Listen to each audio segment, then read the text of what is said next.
And you're saying it's not ordinary even for the military to fly around there. So who shot asunder their boat?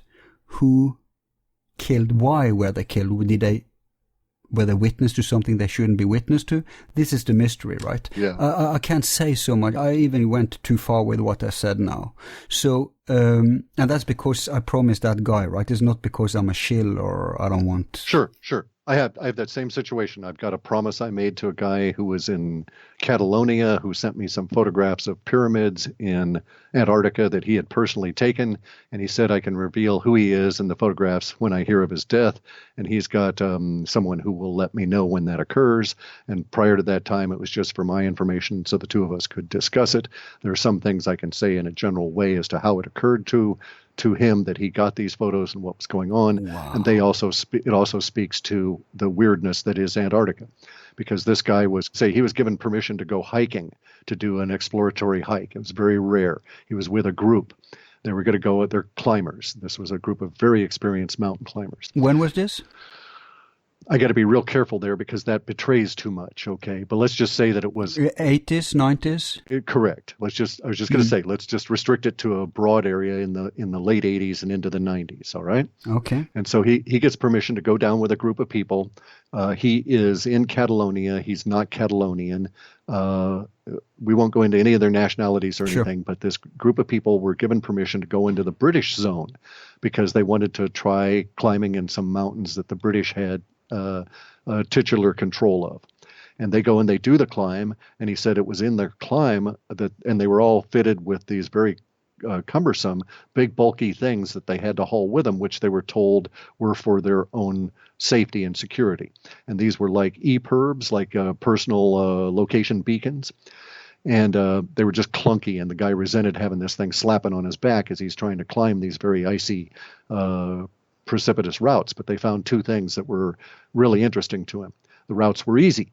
They'd been climbed many times before. Exactly. And he said, as a climber, he said he saw climbers' marks all over every single place they had to make a decision as to which way to go.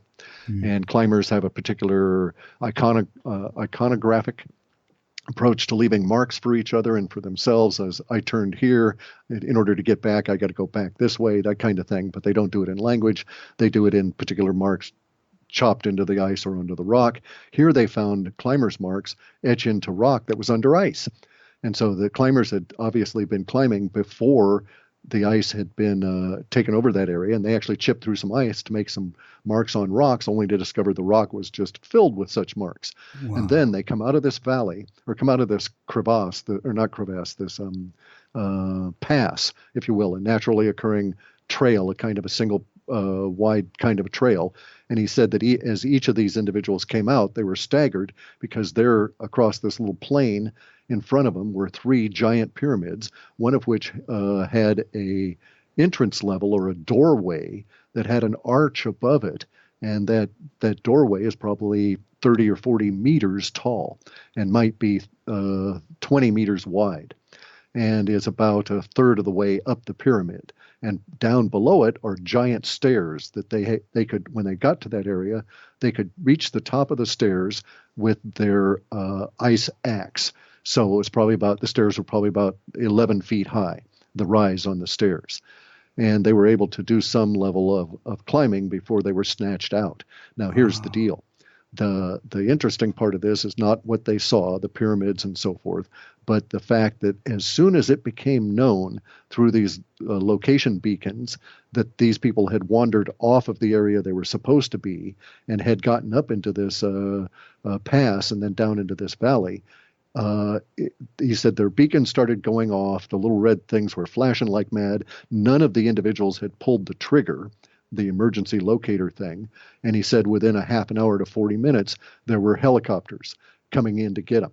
And it was not British people in helicopters. It was Americans in very heavily altered Huey kind of helicopters, and that were able to fly in that particular region. It's difficult for helicopters to fly in the cold under any circumstances, but they didn't even know helicopters were available on the entire continent of Antarctica. And here were three of them that came plowing over the top of this hill. And then there was this guy who shouted at him in English, through a loudspeaker system to get away, to stand over in this area and not to move, or they would be shot. And and so they did as they were told. They were scooped up and quickly hustled out of Antarctica. He said there was not an extra minute wasted in stripping them of everything. He was fortunate enough to as he told me, when they said that they were going to shoot him, he said he thought about swallowing his film canister and did not do that, but instead tore the finger off of a glove, took the film out of the camera, because we're talking 35 millimeter film itself, put it in the finger of the glove, and then secreted the finger of the glove in his shorts near his groin. And that was the only way that he got out, because they were stripped down to their underwear, given new clothes, put on another helicopter at this base, taken back to their embarkation point, and hustled the hell out of the Antarctic area. And they were not allowed to talk to each other. They were always kept separate after the helicopters picked them up. So the pictures survived? Yes, and I have some copies of the pictures, like run through a Xerox machine. Are these the pictures that are all over the internet? No, mine. I've never seen the ones I have, and I've never released the ones I've had. But is it the same pyramids? No, but it's very similar. I mean, it's hard to say one pyramid from another, but I don't believe they're the same. No. That's so interesting for so many reasons. I had pyramids on the top of my list of where we were going next. That connects the ancient with the modern. But you got there. But now I was thinking of taking a break, but I'll give people a very hot bone before we take that break.